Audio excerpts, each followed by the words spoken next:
Bismillahirrahmanirrahim. Assalamualaikum warahmatullahi wabarakatuh. Alhamdulillahil wahidil qahhar, ghafirudz dzunubi liman taba wastaghfar. Asyhadu an la ilaha illallah wahdahu la syarika lah wa asyhadu anna Muhammadan 'abduhu wa rasuluhul mukhtar wa ala alihi wa ashabihi al-akhyar. Subhanaka la ilma lana illa ma 'allamtana innaka antal alimul hakim. Ma'asyiral muslimin, jamaah yang semoga kita dirahmati Allah Subhanahu wa taala. Alhamdulillah, di waktu yang berkah ini, pada saat turunkannya hujan, ada waktu mustajab untuk berdoa kepada Allah Subhanahu wa taala. Kita kembali bersyukur, memuja dan memuji Allah Subhanahu wa taala atas kesempatan yang luar biasa ini. Kita bertatap muka, saling silaturahim, menghadiri majelis ilmu yang insya Allah barakah, dan semoga Allah Subhanahu wa ta'ala menilai setiap amalan kita menjadi amal saleh insya Allah. Salam dan salawat kita curahkan kepada Nabiullah Muhammad sallallahu alaihi wasallam yang telah menjadi teladan bagi kita semua, memberikan contoh bagaimana sikap kita, bagaimana cara kita beribadah kepada Allah Subhanahu wa taala, dan bagaimana kita mesti bersikap terhadap sunnah-sunnah yang diajarkan oleh Nabi sallallahu alaihi wasallam. Semoga Allah Subhanahu wa taala senantiasa menggolongkan kita menjadi umat Nabi Muhammad sallallahu alaihi wasallam yang tetap setia, teguh dalam menjalankan sunnah Nabi sallallahu alaihi wasallam. Allahumma amin.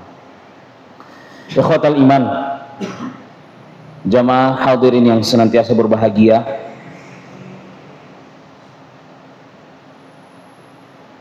syaitan telah berjanji kepada Allah Subhanahu wa taala untuk menyesatkan umat manusia. Syaitan setelah Allah Subhanahu wa ta'ala mengutuknya, dia berjanji kepada Allah Subhanahu wa ta'ala, la ughwiyannahum ajma'in, aku pasti menyesatkan mereka semua ya Allah. Tetapi syaitan juga menyebutkan yang diabadikan di dalam Al-Quran, illa ibadaka minhumul mukhlasin, terkecuali hambamu yang ikhlas ya Allah. Syaitan telah berjanji, iblis telah berjanji kepada Allah Subhanahu wa ta'ala akan mengganggu dan menyesatkan manusia, tetapi tidak akan mengganggu hamba-hamba Allah yang ikhlas beribadah kepada Allah Subhanahu wa ta'ala. Berbicara tentang ikhlas adalah perkara yang tentu sulit untuk kita lakukan. Ikhlas dalam setiap amal adalah termasuk perkara yang sulit, memerlukan latihan, memerlukan pembiasaan, memerlukan mujahadah, memerlukan usaha. Karena tidak ada yang kemudian orang melakukan amalan langsung bisa ikhlas kepada Allah, tidak ada. Ikhlas itu pembiasaan, ikhlas itu pendidikan, ikhlas itu mujahadah, usaha. Bagaimana kita bisa ikhlas terhadap amal yang kita lakukan? Bagaimana kita mendidik diri kita ini menjadi pribadi mukhlasin, menjadi orang yang bisa ikhlas terhadap yang dia lakukan? Ikhlas itu ketika niat kita mengerjakan amalan itu murni karena Allah. Tidak ada riaknya, tidak ada sum'ahnya, tidak ada mengharapkan pujian orang. Itu namanya ikhlas. Ketika niat kita mengerjakan satu amalan karena Allah Subhanahu wa ta'ala dan tidak mengharapkan pujian orang, maka ini yang dimaksud dengan ikhlas. Kalau kita tanyakan kepada diri kita, tentu ikhlas ini termasuk ibadah yang berat, memerlukan latihan dan latihan. Ikhwatal iman, jamaah yang semoga kita dirahmati Allah Subhanahu wa ta'ala, Fudail bin Iyad sahabat Nabi sallallahu alaihi wasallam mendefinisikan ikhlas, al-amal li ajalin nas syirk, wa tarkul amal li ajalin nas riya, wal ikhlas an yu'afiyaka Allahu minhuma. Mengerjakan amalan untuk manusia termasuk syirik kepada Allah, dan meninggalkan amalan karena takut terhadap manusia adalah riya. Dan ikhlas adalah ketika Allah menyelamatkanmu dari keduanya. Jadi beda-beda tipis, Pak, keikhlasan itu. Kita mengerjakan amalan untuk manusia syirik, tapi meninggalkan amalan karena takut terhadap manusia, penilaian manusia, hendak usah mak begini, itu juga riya. Tetapi ikhlas, kata Fudail bin Iyad, adalah an yu'afiyaka Allahu minhuma, ketika Allah menyelamatkanmu dari keduanya. Dan inilah ikhlas. Tentu kita tanya kepada diri kita, ikhlas ini termasuk ibadah yang berat. Butuh pembiasaan, butuh latihan. Karena disebutkan bahwa ikhlas itu termasuk salah satu syarat diterimanya amal. Ya. Syarat diterimanya amal cuma dua, Pak. Ikhlas dan mengikuti petunjuk Nabi sallallahu alaihi wasallam. Ikhwatal iman yang semoga kita dirahmati Allah Subhanahu wa taala. Kadang-kadang kita menganggap ibadah yang harus kita ikhlas terhadapnya hanya ibadah-ibadah zahir saja, seperti sholat, ya, puasa, atau kemudian membaca Al-Quran.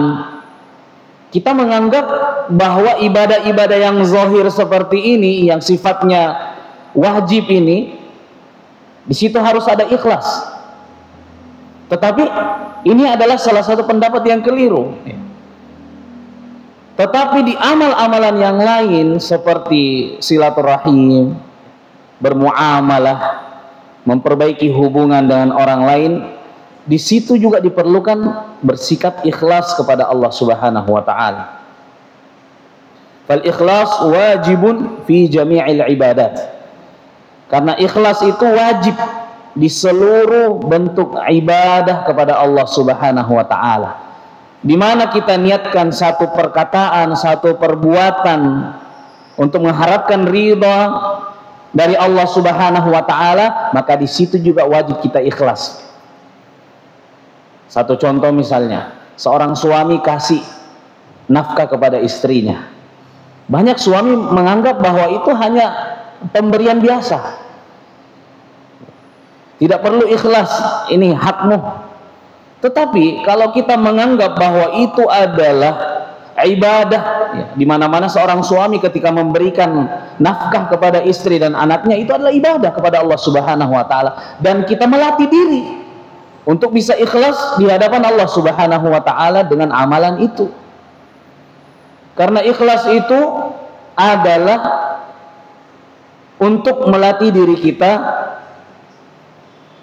ikhlas di hadapan Allah Subhanahu wa taala. Ikhwatal iman yang berbahagia, setiap amalan yang dicintai dan diridhai Allah Subhanahu wa taala, baik berupa perbuatan ataupun ucapan, maka itu adalah ibadah di sisi Allah. Dan setiap ibadah wajib ada ikhlas. Setiap ibadah yang kita persembahkan kepada Allah wajib kita ikhlas di dalamnya.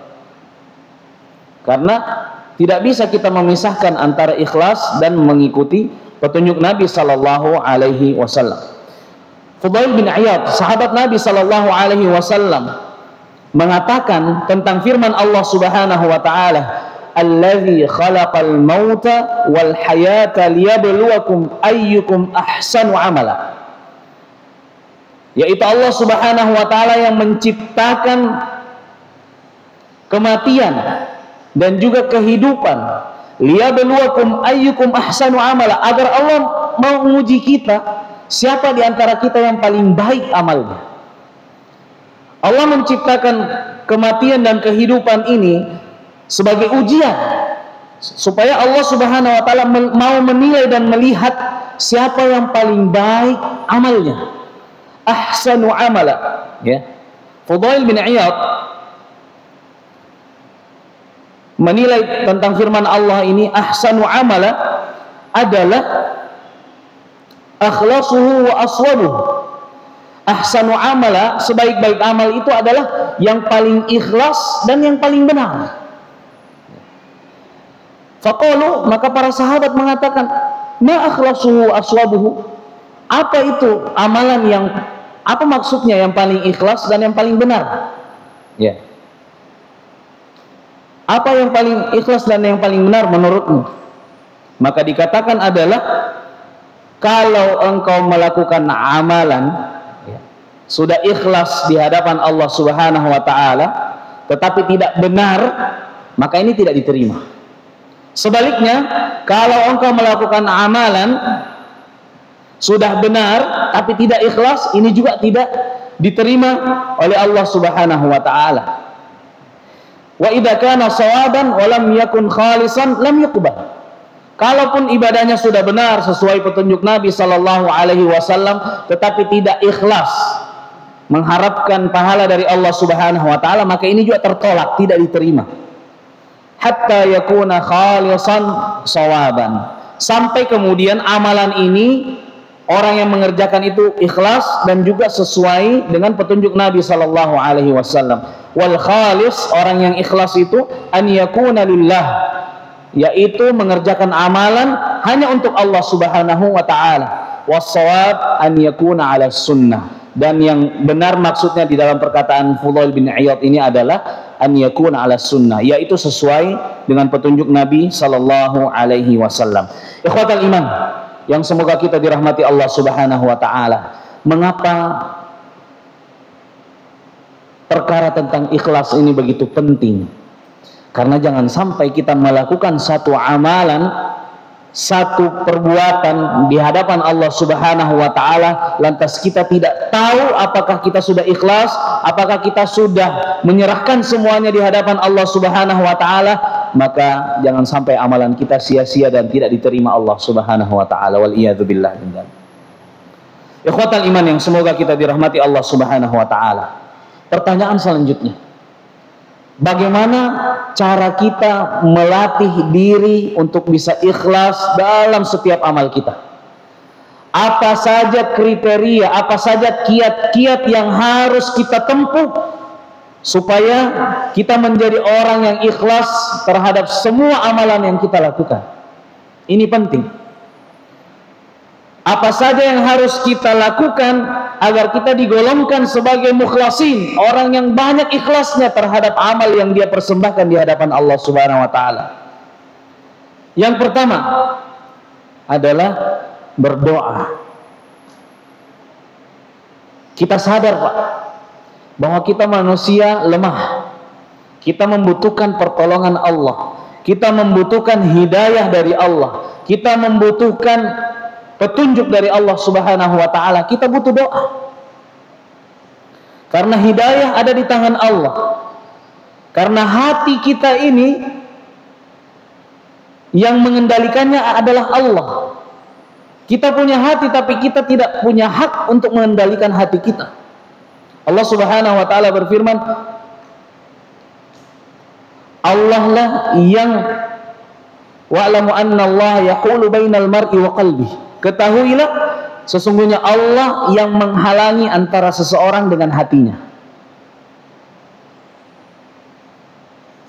Menjadi sinyal bahwa Allah yang punya hak terhadap hati kita. Karena Allah yang membolak-balikkan hati kita, maka kita butuh pertolongan Allah Subhanahu wa taala melalui doa. Kita butuh pertolongan Allah melalui doa agar diberikan kekuatan untuk bisa ikhlas dalam setiap amal kita. Kita membutuhkan pertolongan Allah agar bisa istiqamah dalam ketaatan. Kita membutuhkan pertolongan Allah agar bisa konsisten untuk senantiasa menghiasi hari-hari kita dengan amal saleh. Selalu kita sebutkan di dalam salat kita sebagaimana doa yang diajarkan oleh Nabi sallallahu alaihi wasallam. Allahumma a'inni ala dzikrika wa syukrika wa husni ibadatik. Ya Allah, bantu aku untuk mengingatmu. Ya Allah, bantu aku untuk senantiasa bersyukur terhadap pemberianmu. Ya Allah, bantu aku untuk senantiasa memperbaiki ibadahku hanya untukmu. Memperbaiki ibadah ini, Pak, kita mohon sama Allah, kita minta sama Allah supaya ibadah kita ini baik, ibadah kita ini diterima, ibadah kita ini ikhlas lillahi ta'ala, tanpa sedikit pun harapan kita kepada orang lain.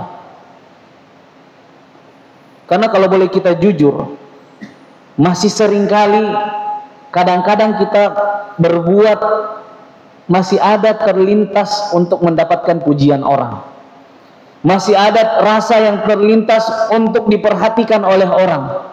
Kadang-kadang kita baru mau melakukan kebaikan kalau ada orang lain yang memuji kita, orang lain yang kemudian memberikan pujiannya kepada kita. Itulah yang kita katakan bahwa keikhlasan adalah amal ibadah hati yang berat, membutuhkan latihan, membutuhkan mujahadah, usaha yang luar biasa. Ikhwatal iman yang semoga kita dirahmati Allah Subhanahu wa taala. Umar bin Khattab radhiyallahu anhu, sahabat Nabi sallallahu alaihi wasallam, yang dikenal dengan ketegasannya di dalam bersikap terhadap agama Allah Subhanahu wa taala. Salah satu doa yang paling sering beliau ucapkan, Allahumma ja'al amalihi kullahu salihah. Ya Allah, jadikanlah setiap yang aku lakukan, yang aku kerjakan semuanya menjadi amal saleh. Waj'alhu liwajhika khalisa, dan jadikanlah setiap amalanku ini semata-mata mengharapkan keridhaanmu, khalisa. Wala taj'al li ahadin fihi syai'a, dan ya Allah, dan janganlah engkau jadikan setiap amal yang aku lakukan ada ketergantungan kepada selainmu. Ini doa mulia yang diajarkan oleh Umar bin Khattab radhiyallahu anhu, bahwa dia memohon kepada Allah agar Allah jadikan setiap pekerjaannya menjadi amal saleh, setiap upayanya, pekerjaannya, setiap amalannya menjadi amal saleh, setiap yang dia lakukan semata-mata mengharapkan keridhaan Allah Subhanahu wa taala. Dan beliau memohon agar jangan sampai ada sedetik pun atau ada setetes pengharapan dia kepada makhluk selain Allah Subhanahu wa taala, selain keridhaan Allah Subhanahu wa taala. Ini yang pertama. Yang kedua, bagaimana cara kita melatih diri untuk bisa ikhlas? Yang kedua adalah menyembunyikan amal. Dan ini berat, Pak. Menyembunyikan amalan kita, menyembunyikan kebaikan kita, menyembunyikan amal saleh kita. Dan ini kita jujur, ini termasuk sesuatu yang paling berat.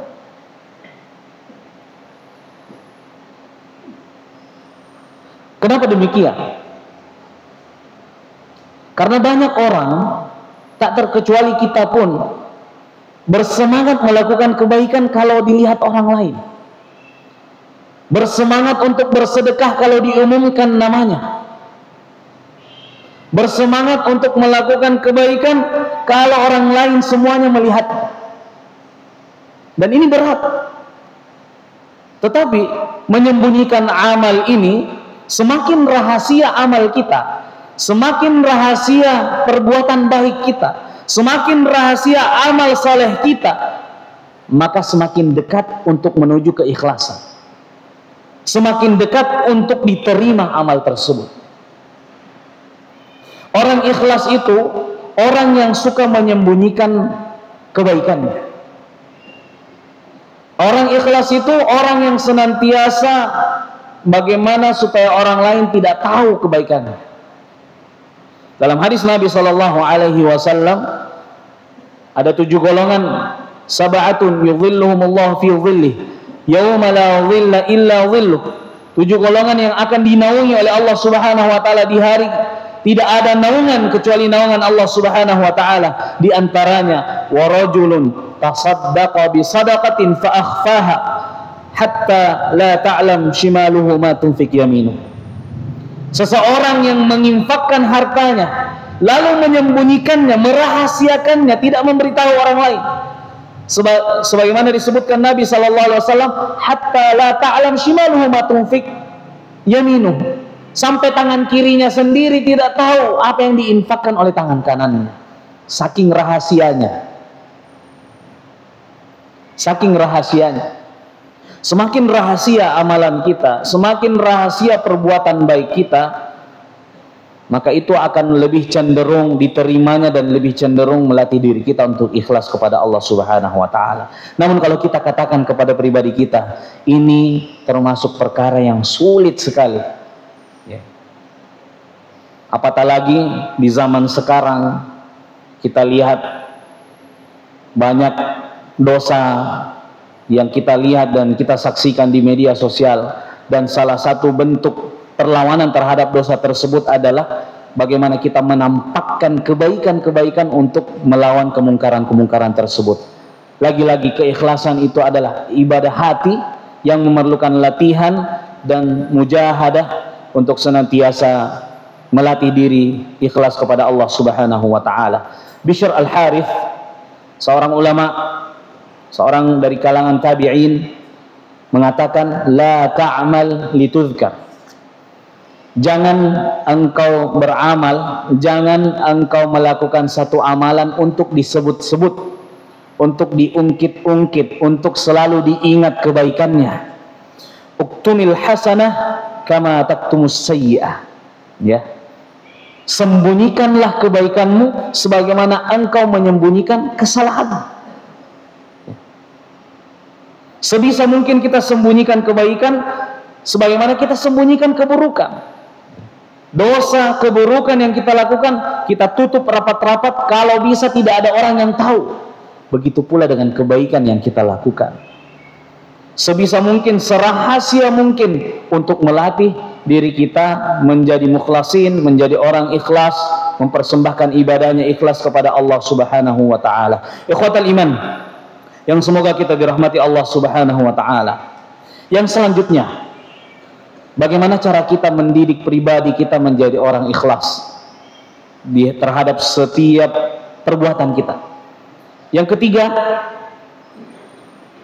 melihat terhadap amal saleh orang-orang saleh terdahulu. Melihat terhadap kualitas keimanan orang-orang saleh terdahulu. Wabil khusus Rasulullah sallallahu alaihi wasallam dan juga para sahabat-sahabatnya. Kita mesti melihat kualitas keimanan mereka. Kita mesti melihat bagaimana kualitas amal saleh mereka dibandingkan dengan diri kita saat ini. Bahkan Nabi sallallahu alaihi wasallam ketika menyebutkan tentang bagaimana kualitas iman dari seorang sahabat mulia Abu Bakar As-Siddiq radhiyallahu anhu, maka Nabi mengatakan, kalau sekiranya keimanan Abu Bakar ini ditimbang bersamaan dengan seluruh tingkat keimanan penduduk Madinah pada saat itu, masih berat kualitas timbangan iman Abu Bakar As-Siddiq. Menandakan bahwa kualitas keimanan para sahabat Nabi sallallahu alaihi wasallam bukan kualitas yang biasa-biasa. Kalau kita melihat bagaimana kualitas keimanan mereka, itu akan memacu dan mendidik diri kita untuk bisa seperti mereka. Bagaimana semangatnya Abu Bakar As-Siddiq, bagaimana semangatnya Umar bin Khattab yang disebutkan ingin selalu menyaingi keimanan Abu Bakar. Umar bin Khattab adalah salah satu sahabat Nabi yang selalu berlomba-lomba dengan Abu Bakar dalam hal kebaikan. Di dalam satu riwayat, dalam satu hadis Nabi sallallahu alaihi wasallam disebutkan Umar bin Khattab mengatakan, "Al-yaum usabiqu Abu Bakar." Hari ini saya akan saingi, saya akan kalah itu Abu Bakar. Maka dia datang ke hadapan Nabi sallallahu alaihi wasallam dengan mengatakan, "Ya Rasulullah, saya membawa ini setengah hartaku." Rasulullah mengatakan, "Apa yang kamu bawa wahai Umar?" "Saya membawa setengah." Terus Rasulullah mengatakan, "Apa yang kamu tinggalkan buat keluargamu?" "Dan saya meninggalkan setengahnya untuk mereka ya Rasulullah." Tiba-tiba datang Abu Bakar dan mengatakan, "Ini harta yang saya berikan ya Rasulullah kepada jalan Allah." Lalu Rasulullah mengatakan, apa yang engkau tinggalkan wahai Abu Bakar? Apa yang kamu tinggalkan kepada anak dan istrimu wahai Abu Bakar? Abu Bakar mengatakan, taraktu Allah wa Rasul. Aku meninggalkan Allah dan Rasulnya untuk mereka. Ini semua amal, ini semua harta. Umar melihat hal tersebut, tidak bisa lagi saya tandingi Abu Bakar, sahabat Nabi yang mulia, yang selalu menjadi garda terdepan dalam setiap perlombaan kebaikan. Kalau kita melihat mereka, sungguh miris hati kita kalau mau dibandingkan dengan keimanan dan kualitas keimanan mereka dibandingkan dengan diri kita saat ini. Ikhwatal iman yang semoga kita dirahmati Allah Subhanahu wa taala. Dan juga kisah Mus'ab bin Umair, sahabat Nabi sallallahu alaihi wasallam, yang dahulu sebelum masuk Islam, dia adalah pemuda yang berwibawa. Dia adalah pemuda yang memiliki darah bangsawan. Bahkan disebutkan dalam satu riwayat, Mus'ab bin Umair ini tidaklah melewati satu jalan kecuali orang-orang yang lewat di jalan tersebut kenal ini parfumnya Mus'ab ini. Barusan Mus'ab lewat, ini bekas parfumnya. Saking mahalnya dan saking luar biasanya kualitas dari parfum Mus'ab bin Umair. Tetapi apa yang terjadi? Ketika dia mendapatkan hidayah dari Allah Subhanahu wa taala, dia tinggalkan semua bentuk kemegahan. Dia tinggalkan semua bentuk kemegahan-kemegahan dunia, sampai suatu ketika ibunya sendiri saking tidak terimanya dengan Mus'ab bin Umair, dia tahan semua hartanya, dia tidak berikan semua hartanya. Maka satu ketika Nabi sallallahu alaihi wasallam melihat Mus'ab bin Umair dengan pakaian yang compang-camping, dengan pakaian yang sobek-sobek, Nabi mengatakan, dahulu ini pemuda ini adalah orang yang kaya. Bahkan disebutkan dalam riwayat yang lain, Mus'ab bin Umair radhiyallahu anhu ketika berperang bersama Nabi sallallahu alaihi wasallam di perang Uhud, senantiasa mempertahankan bendera Nabi sallallahu alaihi wasallam. Bahkan ketika ingin diberikan kafan, ketika dia sudah meninggal dunia, ketika ditarik kain kafannya untuk menutupi kakinya, terlihat wajahnya. Ketika kain kafannya ditarik untuk menutupi kepalanya, terlihat kakinya. Ini menandakan bahwa Mus'ab bin Umair memberikan contoh yang luar biasa. Dia meninggalkan segala bentuk kemegahan dunia untuk senantiasa bersama dengan Nabi sallallahu alaihi wasallam. Ikhwatal iman yang semoga kita dirahmati Allah Subhanahu wa taala. Yang selanjutnya, apa yang harus kita lakukan untuk mendidik diri kita menjadi orang yang ikhlas kepada Allah Subhanahu wa taala adalah meremehkan amal kebaikan yang kita lakukan dan tidak berlebihan dengan kebaikan itu. Seringkali yang membuat kita celaka, yang membuat kita hancur adalah amal kebaikan kita sendiri. Seringkali kita berbangga dengan kebaikan. Saya telah bersedekah ratusan juta, saya telah salat ribuan rakaat, saya telah mengkhatamkan Al-Quran, dan kita bangga dengan perbuatan kebaikan kita itu. Seringkali inilah yang menjadi kebinasaan dari kebaikan kita itu. Mestinya kita menanamkan, kalau kita ingin ikhlas, kita ingin ikhlas kepada Allah Subhanahu wa taala dalam setiap amal kita, apapun yang kita lakukan, amalan sebesar apapun yang mungkin menurut orang lain, maka kita mesti menganggap amal itu adalah amal yang kecil. Kita mesti tidak berlebih-lebihan dalam menilai amal kita sendiri. Karena seseorang ketika berbangga dengan amalannya, maka ini yang membuat dia hancur dan binasa. Wal iyadzu billah. Ini yang selanjutnya. Yang kelima, apa yang harus kita lakukan untuk melatih diri kita ikhlas terhadap amalan yang kita lakukan di hadapan Allah Subhanahu wa taala? Merasa takut kalau sekiranya amalan kita tidak diterima. Karena tidak ada satu orang pun di antara kita yang bisa menjamin amalan kita sudah diterima Allah Subhanahu wa taala. Di bulan Ramadan kemarin tidak ada yang bisa menjamin tilawatil Qur'annya berpuluh-puluh kali khatam sudah diterima oleh Allah Subhanahu wa taala. Pahala sedekahnya tahun-tahun sebelumnya, tahun-tahun lalu tidak bisa menjamin pahalanya sudah diterima oleh Allah Subhanahu wa taala.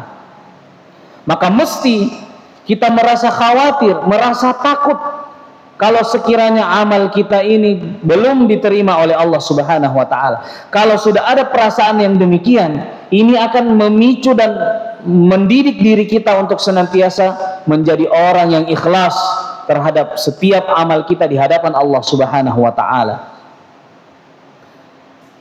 Diriwayatkan dari Aisyah radhiyallahu anha, anna ummul mukminin Aisyah radhiyallahu anha qalat, Aisyah radhiyallahu anha berkata, "Ya Rasulullah, wahai Rasulullah."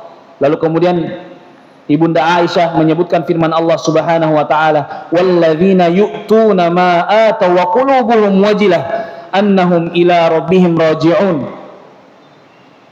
Dan adapun orang-orang yang telah memberikan apa yang telah diberikan, wa qulubuhum wajilah, dan sedangkan hatinya takut, annahum ila rabbihim raji'un, sesungguhnya kepada Allah lah, kepada Tuhan mereka lah dia kembali. Aisyah berkata dan menanyakan kepada Rasulullah tentang ayat ini, apakah mereka huwallazi yasriqu wa yazni wa yashrabul khamr wa huwa yakhafullah? Ya Rasulullah, apakah ayat ini mereka-mereka yang mencuri, mereka-mereka yang berzina, atau mereka-mereka yang meminum khamar sedangkan mereka takut kepada azab Allah Subhanahu wa taala? Maka kata Nabi sallallahu alaihi wasallam, la ya binta Abi Bakar As-Siddiq, tidak wahai putri Abu Bakar As-Siddiq, walakinnahum alladzina yusallun wa yasumun wa yatasaddaqun wa hum khaifuna alla yutaqabbala minhum. Tidaklah demikian wahai putri Abu Bakar As-Siddiq, akan tetapi mereka adalah orang-orang yang senantiasa salat, mereka adalah orang-orang yang senantiasa berpuasa, mereka adalah orang-orang yang senantiasa bersedekah, wahum khaifuna alla yutaqabbala minhum, sedangkan mereka khawatir jangan sampai pahala salat mereka, pahala puasa mereka, pahala sedekah mereka tidak diterima oleh Allah Subhanahu wa taala.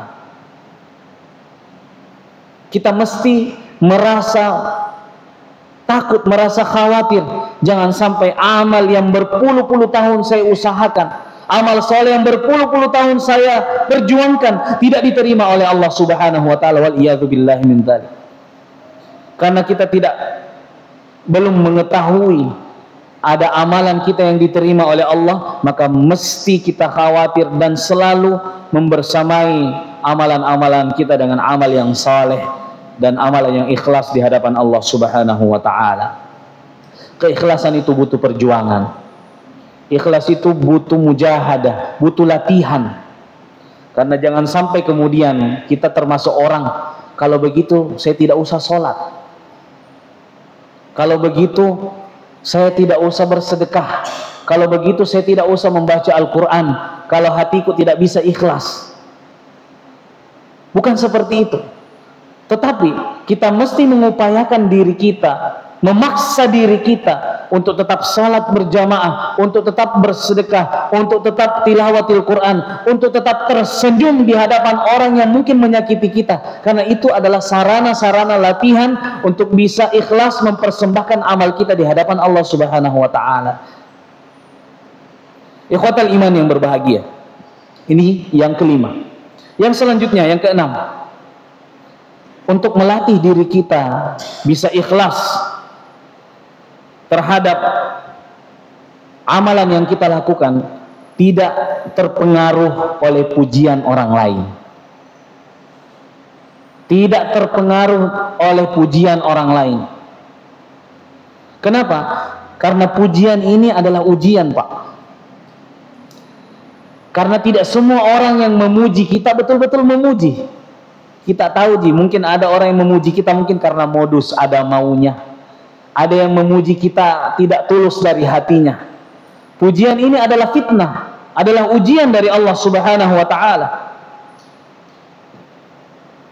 Dan salah satu tips ketika kita dipuji oleh orang lain, ya kita mengatakan walillahil hamd.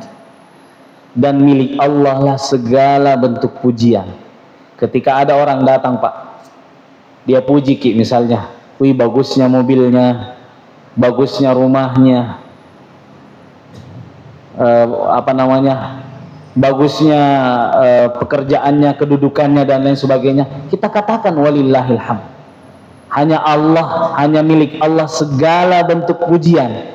Supaya apa? Supaya kita tidak tinggi hati, Pak. Supaya kita tidak menjadi orang kepuji-pujian, mau terus dipuji, tidak mau dengar kritikannya orang. Karena kalau ini terjadi, akhirnya kita mendapatkan ada orang yang sedikit-sedikit tersinggung, sedikit-sedikit sakit hati. Kenapa? Karena keseringan dipuji, tapi tidak melihat pujian itu sebagai ujian. Karena sering dipuji, dia haus akan pujian, haus akan validasi, haus akan validasi dari orang lain. Makanya ketika kita dipuji, kita katakan walillahil hamd, hanya milik Allah segala pujian. Supaya kita tetap tawadhu, supaya kita tetap rendah hati, bahwa semua pujian yang engkau berikan kepadaku ini sejatinya milik Allah subhanahu wa ta'ala. Dan yang terakhir, untuk melatih diri kita, yang ketujuh, untuk melatih diri kita menjadi hamba yang ikhlas terhadap setiap amal yang kita lakukan adalah, ingatlah sesungguhnya kita sendirian di dalam kubur. Ingatlah bahwa sesungguhnya kita sendirian di dalam kubur. Tidak ada orang yang temani kita. Tidak ada dan tidak akan ada orang yang mau temani kita di dalam kuburan. Seberapa besar kecintaan anak kita kepada kita, tidak mau juga diajak ke kuburan. Coba. Atau anak saking cintanya kepada orang tuanya, tidak mungkin dia mau masuk ke dalam kuburan bersama ayahnya. Kalau kita sudah menyadari akan hal ini, tentu kita akan senantiasa mengupayakan amal saleh, memperbanyak amal saleh, memperbaiki kualitas amal saleh kita di hadapan Allah, menjadikan setiap amal saleh adalah amal saleh yang ikhlas di hadapan Allah subhanahu wa ta'ala agar diterima.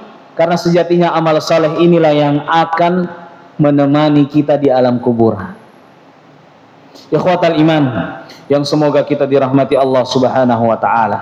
Terakhir, menjadi penutup dari perjumpaan kita pada malam yang berkah ini, satu tips dari sahabat Nabi Sallallahu Alaihi Wasallam yang semoga juga bisa memberikan pelajaran bagi kita semua. Ketika kita ingin mengetahui kadar keikhlasan kita, kalau mau kita tahu kadar keikhlasan tak, cek diri tak ketika salat sendirian. Kata sahabat Nabi Ali bin Ibn Thalib yang merupakan sepupu dan juga menantu Nabi Sallallahu Alaihi Wasallam, kalau mau cek keikhlasan dalam diri tak, maka cek juga diri tak ketika salat sendirian. Bagaimana kira-kira diri tak kalau salat sendiri? Apakah masih sama kualitas salat sendirian kita bersamaan dengan salat jamaah kita? Salat jamaah kita yang bisa sampai 10 menit, apakah salat sendiri juga bisa teruji dengan hal itu? Atau jangan-jangan ketika kita salat sendirian cuman 2 menit saja salat kita? Waliyadzubillah. Kata Ali bin Abi Thalib, kalau kita mau cek kadar keikhlasan di dalam diri kita, maka ceklah diri kita ketika salat sendirian. Apakah masih sama tumakninahnya? Apakah masih sama kekhusyuannya? Apakah masih sama nikmatnya salat berjamaah dengan salat sendirian yang kita lakukan? Kalau sudah bisa sama, insya Allah keikhlasan ini akan senantiasa membersamai diri kita. Namun kalau belum, maka ceklah kembali dan katakanlah, insya Allah kita akan berupaya menjadi pribadi yang lebih baik di masa yang akan datang.